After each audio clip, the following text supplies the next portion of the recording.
What's going on, guys? WhiteFox1225 here. Welcome to another episode of Elder Scrolls Online Saturday. Hopefully over the last week some of you guys got into the beta. I know lots of people did. It was a huge beta invite.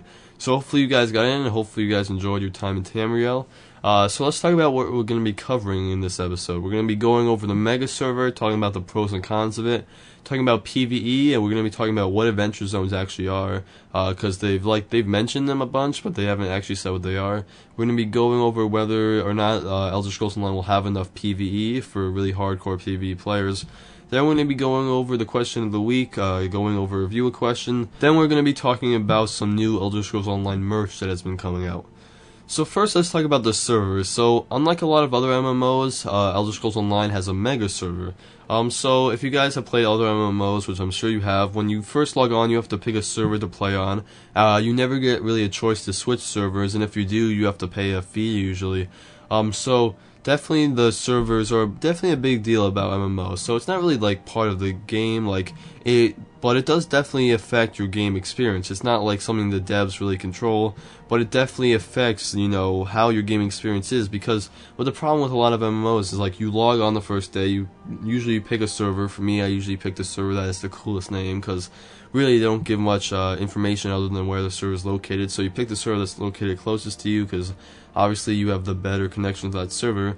But then you make friends that go on different servers, and then you want to switch to play with them, and then you have to pay a fee usually, or your server for the PvP becomes really unbalanced, and you want to switch to another one, and then but that costs a lot of money too, and because you have to pay to switch the servers usually, so it can be a really big pain. It's one of the things that can really cause a lot of headaches in a game. So what Elder Scrolls Online is doing is they're going to have a Megaserver, like I said. And what the Megaserver does is that everyone is on the Megaserver. They're all on one server. So when you log into Elder Scrolls Online, you're not even going to have to pick which server you're playing on. I should mention that there are two Megaservers, one in Europe, one for the US. You can pick which one you want to play on. So a person in America could pick to play on the Europe server, but it's unlikely that you're going to do that unless you have a lot of European friends and you want to play with them. But obviously you're going to be punished for doing that just because you have to deal with the bad connection that you're going to get. So that is one big disadvantage of the Megaserver, that it's hard to play with your friends, especially if they live in Europe. But there are a lot of advantages to it too. So a lot of MMOs, the starter areas, a year after the game is launched, those are usually ghost towns with no one in them. But that's not going to happen in Elder Scrolls Online, because every zone has a certain amount of players. It has a minimum players it should have and a maximum. So since everyone's on the same server, people are going to be instanced into different worlds. So the way it works is that no one place is going to have too little players, because no one's playing in that area on their server, and no one area is going to have way too many people, because if that happens, they'll just instance the extra people into a different version of that zone. So it does work out that you'll never have a ghost town. You'll also never have an area that is just way too overpopulated, and that's really good, and that really helps the whole game, because obviously no one wants to play alone, but you also don't want to be playing a world where you can't even kill something because there's so many people trying to kill the same thing. So it's really good, and it's really nice that they're doing the Megaserver. Personally, I think the Megaserver offers more pros than bad things about it, but I definitely think that the whole Europe thing, where you can't play with people in Europe, is really disappointing, just because people do have friends in Europe, and it's disappointing not to be able to play with those people. So that's definitely a big disadvantage that the Megaserver has. Another thing that they mention is that when you first log onto Elder Scrolls Online, you're going to have this optional survey that you can take, so you're going to play with gamers kind of like you. So let's say that I really love PvE and I really love role-playing. So I fill that out on the survey, and I don't have to deal with people, typing things in chat that are definitely really unlore friendly, or just don't even have to do with role-playing, or I don't have to deal with someone's username being I don't know, something completely unlore friendly. Just some stupid username. So that'd be really nice, because you get to play with like-minded players, and the server would match you up with like-minded players. Unfortunately, they have said that they're not sure whether they're going to do this, whether they just instance you with people in your guilds, and that way people would be more inclined to join guilds. I get where they're coming from because it would make people, join guilds, but really I do think that they should have the survey because personally, just for role playing, I think it really is nice not to have to deal with people with stupid username or people, typing stupid things in chat. It really would be nice to be playing just with role players, and I think it would really enhance role playing gameplay, but hopefully they do that. Hopefully they keep the survey in. I'm not sure whether they have, but we'll have to see when the game launches. Moving on, let's talk about PvE. So, first I want to talk about adventure zones, because I'm sure everyone who's been following the Elder Scrolls Online has heard the word adventure zone. It's sort of the devs' go-to answer when someone asks them about PvE, and then someone asks them, more about adventure zones, and they just say, we'll tell you more details later. It was really hard to get the information, and it is pretty limited, but from the information we do get sort of a sense of what an adventure zone is. So an adventure zone is sort of an open world dungeon, as they said. It's like a zone, so think of any zone in any MMO or in Elder Scrolls Online. It's like that, but the whole place is just meant for PvE, for players to fight against enemies. So it's going to have really high level enemies, and you're going to get some really great loot. So it's really just supposed to be a massive PvE orientated area, which is pretty cool, and it's something that I don't think any other MMOs have done, at least not of my knowledge. So it's pretty unique. Obviously, the zones won't have a storyline of their own. At least, what I've heard, it doesn't sound like they'll have their own storyline. If they do, that'd be really cool. But I'm not sure if they do. But really, it's just meant for lots of PvE, and from what it sounds like, getting some really great endgame loot. And so it's a pretty cool idea, and I think it'll be really popular among PvEers. Now, on the topic of PvE, let's talk about whether ESO will have enough PvE. So, we know that ESO has really been focused on PvP. I mean, you can know that just by going on the ESO website and looking at all the Ask Us Anythings they've come out with. It's almost exclusively on PvP. They've released like a PvP trailer, and we still haven't heard like minor details about Adventure Zones. So it's really weird. Not really weird, but I'm sure that they're really focusing on PvP just because they think it'll be more popular, or that's probably really what the game is orientated for. I mean, if you just look at the information we're given, it really sounds like the game is going to be mostly for PvPers, which is cool, and I personally like that because I love PvP, and I'm not a huge fan of PvE, even though I do like going through some dungeons. It's not like exclusively what I like to do in MMOs. But I do feel for the PvEers, because, I mean, at the very least, they could give us all the information that we want, and it feels like they're just not doing that. So I feel for those guys, and I feel for them just because I'm sure a lot of Elder Scrolls fans also are huge PvE fans, and I really, I feel bad, but, hopefully the game will be a perfect mix of PvE and PvP. Maybe they're just deciding to save some of the PvE details for later. Personally, I think they probably just don't have a lot of PvE in the game, and that really sucks. But what they will have is 16 dungeons at launch, and you can play each dungeon twice. And each time you play, it'll have a different storyline, and maybe the choices you make in the first run through the dungeon will affect how the second playthrough goes. So all in all, you'll pretty much have 32 dungeons. So that's cool, and that's not a bad number of dungeons. We'll have to see how long those are. We're not really sure about that yet. Other than that, I'm sure we'll get a lot of post-launch content. Hopefully we get a lot of raids and stuff like that. So hopefully, there will be enough PvE. Like a lot of things, we'll just have to wait and see till after the launch. But yeah, hopefully we do get a lot of PvE, because I know there's a huge amount of people who play MMOs who love PvE.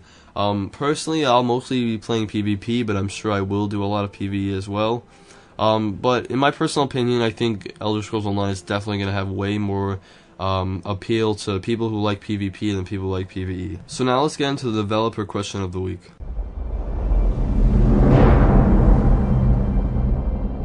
Hi, I'm Mike Jungluth, Senior Animator at ZeniMax Online, and here is your question of the week. When you're an adventurer, being properly prepared can literally mean the difference between life and death. So, I wonder, what are the top 3 items you never leave without when starting an adventure in the Elder Scrolls games? Alright, so in Skyrim, 3 things I'd always bring with me was my Dragon Bone Bow, because I just love archery in Elder Scrolls games. Then I would always bring some health potions, just because I drank those things like candy so much. And then I would also bring my followers. I always had Serrano with me. And then sometimes I'd bring the trolls from the Dawnguard expansion, like the domesticated trolls. Those were really cool. Or the huskies that were in Dawnguard. Those were really awesome too. Other than that, I always carried around worthless stuff. I sort of collected a bunch of items. Anything that just I liked the way it looked. I would have like buckets in my inventory. I have just like wheels and wheels of cheese. I know lots of people like to do that stuff, and I definitely like to make collections of like random stuff. But in Elder Scrolls Online, I'm definitely gonna have a bow with me all the time. I really love, like I said, love archery and Elder Scrolls games. Then I'd have to have some sort of food or potion. So we know the food gives you a long-term buff, and the potions give you a short-term buff. I'll just have to see which one I like better. But I do plan on being a provisioner, so probably I'd always have some food with me. Probably have a stamina potion with me too, because I definitely love sneaking, and stamina is going to be really important in the Elder Scrolls games for sneaking, especially in PvP. So that is 3, but other than that, I'll definitely be collecting miscellaneous stuff in Elder Scrolls Online too. So I'll have to say I'll always have like a bunch of that in my inventory. In Skyrim, I'd always get into problems because I would be over encumbered, just because I have so much stuff, and I wouldn't be able to just part ways with any of like the random stuff I had. So I would always just be like walking around like 2 miles an hour trying to get back to my house to put this stuff in chests. Moving on to the viewer questions, we have a question from Southern101, and he says, what's your opinion on the monthly sub fee? WoW did it well for many years, but after a while they failed. Do you think that they'll revert to the free-to-play model in the future? Thanks.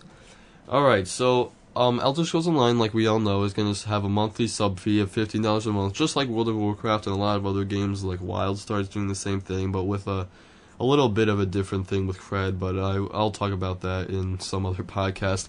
Anyway, so Elder Scrolls Online, yeah, $15 a month, and yeah, World of Warcraft did do this really successfully, and they like at one point they had just like they still do. They have millions and millions and millions of people who still pay that. I think like 7 million or a little bit more than that. That's still a huge amount. So I definitely want to say World of Warcraft is like in a really bad shape right now. The problem is they lost so many subscribers in like the past year, and that is a problem. In Elder Scrolls Online, so I think they'll definitely stick with the subscription fee at least for a while. Hopefully they don't fail. I mean, we have seen a lot of MMOs fail with the subscription fee, like KOTOR. That failed after a while of having a subscription fee, I think a year or maybe more. I never played that, just because it didn't really interest me that much. But apparently the devs didn't really listen to the community, so that definitely is a reason why a video game fails. So hopefully the Elder Scrolls Online won't have that problem. If they do, I can't picture Elder Scrolls Online being free to play. I can't. I could picture them coming out with content and like people have the option of buying it, but really I can't see them free to play, and I really don't want them to go to free to play. Personally, I really hate free to play games. The only free to play game that I've ever liked at all was PlanetSide 2, just because I think you can play that game without paying microtransactions and still do pretty well in it. Really, I don't like free-to-play games at all, like I said, just because I feel like it's really not free-to-play, it's pay-to-win. I'm sure you guys have played free-to-play games in the past where you can just buy the best weapons, you can just, buy the best armor and just completely dominate, not because of skill, just because you have more money to spend on the game than other people, and I really hate that. It just takes the skill out of any game. It's something that really aggravates me with a lot of games. So yeah, I definitely don't like that about MMOs, and so I definitely do not want to see Elder Scrolls Online go free to play. If anything, I'd want to see them just make you have the option to pay for the monthly content. And if they fail, I definitely think that will be what they revert to. Hopefully the subscription fee works. I mean, I know a lot of people are upset about it. Personally, I'm happy to pay $15 a month if you're giving me good $15 worth of content every month, and just because I love Elder Scrolls that much, I'm willing to pay $15 a month if it means I'm getting $15 worth of Elder Scrolls. So yeah, that's just my little rant about free-to-play games. Hopefully we'll see Elder Scrolls Online do well for a while, and just that apparently they have 5 years of content already planned, which is awesome. So hopefully we'll see at least 5 years of Elder Scrolls Online having a subscription fee, and maybe even more. So moving on, I just wanted to talk about some merchandise that came out. So on their website, they released these new lithographs, and they're these cool pictures of the leaders from each alliance from Elder Scrolls Online. We've actually seen these pictures before as sort of like not concept art, not screenshots, just sort of artwork from the game. So they're pretty cool. So that kind of made me get on the topic of merch, and I want to talk about some cool Elder Scrolls Online merch that's around. Online, there's this, on the Bethesda store, there's this awesome Ebon Hardpack snowboard. It's really awesome. It's red. You can see a picture on the screen. Really just so awesome. I don't snowboard, but the snowboard itself wanted me to start snowboarding just so I could buy it. Other than that, they have a few generic t-shirts. I don't really like the t-shirt that much. It just has the Aberos on it. I'm not a huge fan. But other than that, we have these cool t-shirts with the Alliance leaders on them. It's like, it says it's on Bethesda, but it's not on like the Bethesda's official store. So I forgot to mention this, but the link will be in the description to all of these items. So on ThinkGeek, they have this hat that looks like Jorah the Skull King, which is really cool. I really like that. Unfortunately, it's out of stock. Hopefully, they'll restock pretty soon. Other than that, I want to show you guys this new Skyrim shirt that I just got for Christmas. I wear it all the time. It's a shirt with a Blackbriar Meadery, not logo, but it just says Blackbriar Meadery Riften. So we'll probably get more merchandise and new t-shirts and stuff once the game actually comes out. I'm actually surprised that we have so many t-shirts so far from launch. We're actually not that far from launch. We're only like 3 months away in a couple days. So we're pretty close, which is really exciting, but I am still pretty surprised that we have even any merch right now. But make sure you guys check those out. The Bethesda store is really awesome. They have a bunch of lots of merchandise from Skyrim, also Fallout, Quake, Dishonored, lots of cool stuff. So make sure you check out their store. So that pretty much does it for this episode, guys. Of course, we'll have another episode next week, and during the week, we'll have our second episode of MMO Chat. In next episode, we're talking about the live stream Wildstar did this Saturday of the Stalker class, which is really cool. That's the stealth class in Wildstar. So I'm really excited to do that, and other than that, we'll have more videos coming. We have a video on the Evil Within coming up. I'm going to be doing a bunch of videos on Rust, which I've been playing a lot of and I really like. So again, guys, thanks for watching, and hopefully I'll see you in the next one.